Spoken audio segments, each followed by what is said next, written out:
Kita berdoa. Tuhan, terima kasih pagi hari bersama dengan hamba-hamba-Mu, para diaken dan pertua sektor Selasa 2B kilometer 45 Medan, GBKP. Berkati pertemuan kami dalam crossing karakter untuk menemukan potensi dan bagaimana mengembangkannya. Kami mau dengar firman Tuhan yang memberi kekuatan dalam nama Tuhan Yesus. Amin. Mazmur 1 ayat 1 sampai dengan ayat 3. Berbahagialah orang yang tidak berjalan menurut nasihat orang fasik, yang tidak berdiri di jalan orang berdosa, dan yang tidak duduk dalam kumpulan pencemooh. Tetapi yang kesukaannya ialah Taurat Tuhan, dan yang merenungkan Taurat itu siang dan malam. Ia seperti pohon yang ditanam di tepi aliran air, yang menghasilkan buahnya pada musimnya, dan yang tidak layu daunnya, apa saja yang diperbuatnya berhasil. Ibu-ibu yang dikasihi Tuhan Yesus Kristus, semua orang membutuhkan kebahagiaan di mana-mana, baik di dalam rumah, dalam pelayanan, dalam pekerjaan. Kebahagiaan itu sama dengan berkat. Kalau bahasa Inggrisnya, dia bilang bless every man, artinya diberkatilah setiap orang. Nah, persoalannya ialah siapakah yang disebut berbahagia? Siapakah yang disebut diberkati? Menurut Mazmur 1, ayat 1 bilang ada 3 syarat. Yang pertama, tidak menuruti nasihat orang fasik. Orang fasik itu bukan orang yang tidak percaya Tuhan. Orang fasik itu orang mengenal Tuhan, tetapi tidak mau taat pada firman Tuhan. Itu orang fasik. Nah, kalau kita mau berbahagia, mau diberkati, jangan mendengar nasihat mereka yang bertentangan dengan firman Tuhan. Yang kedua, yang tidak berdiri di jalan orang berdosa. Semua kita orang berdosa, tapi tidak semua orang berdosa hidup di dalam dosa. Kita lahir dari orang tua yang berdosa, tetapi Tuhan sudah memulihkan kita, menebus kita di atas kayu salib, maka kita tidak punya kesempatan lagi untuk berkolaborasi hidup dengan orang-orang yang berkanjang di dalam dosa. Kita tahu sendiri, bapa dosa itu adalah iblis, dan upah dosa adalah maut. Dosa itu sendiri artinya hidup tidak tepat sasaran. Jadi orang yang berbahagia atau diberkati tidak hanya menolak nasihat orang-orang fasik, tapi juga tidak mau duduk berdiri bersama orang-orang yang suka hidup di dalam dosa.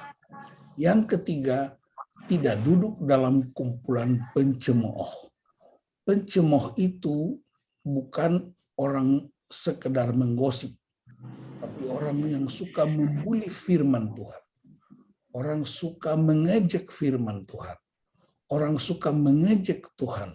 Dia dengar firman Tuhan, tapi dia pakai firman untuk bermain-main dan bahkan membuli orang lain.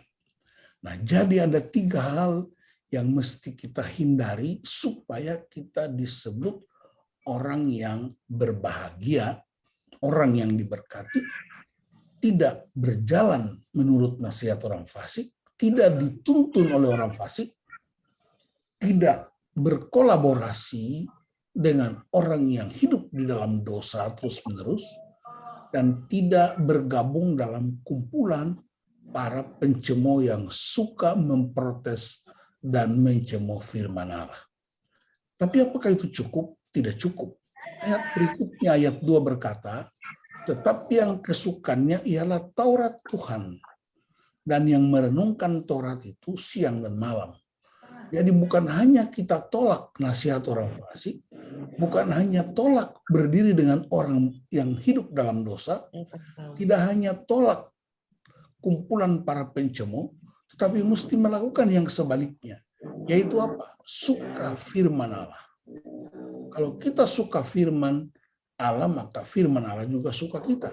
Tidak hanya suka, tapi kita merenungkan firman itu siang malam. Siang malam itu artinya 24 jam satu hari kita hanya fokus untuk firman Allah. Kita enggak terikat dengan nasihat-nasihat orang yang tidak tahu firman. Kita enggak merenungkan problem orang, kita tidak merenungkan masalah orang. Tapi ketika ada masalah yang kita hadapi, arahkan hati pikiran kita untuk merenungkan apa kata firman Allah. Apa hasilnya, ibu-ibu? Ayat 3, seperti pohon yang ditanam di tepi aliran air, yang menghasilkan buahnya pada musimnya, dan yang tidak layu daunnya, apa saja yang diperbuatnya berhasil. Ingat, pohon ditanam di tepi aliran air. Air itu sumber kehidupan. Pohon itu tertanam, akar-akarnya akan menyerap sari-sari makanan. Dia mendapat kesegaran dari sumber air, dan akibatnya dia akan berbuah pada musimnya. Pada waktunya dia berbuah. Dan tidak layu daunnya, artinya panas macam apapun, krisis macam apapun, dia tetap segar, sehat, sejahtera. Dan bagian terakhir, apa saja yang diperbuatnya berhasil. Apa saja, dalam rumah tangga, urusin pelayanan, urusin keluarga, anak cucu kita, berhasil di situ tidak sama dengan orang yang mengejar sebuah keuntungan. Tapi berhasil di situ artinya sejahtera, sebaik-baik. Jadi hati kita terus damai, sukacita, karena tidak hanya menolak orang-orang fasik, tidak hanya menolak orang-orang yang hidup dalam dosa, tidak hanya menolak orang-orang pencemooh, tetapi yang suka firman, yang merenungkan firman Allah siang dan malam, dan hasilnya itu mengagumkan.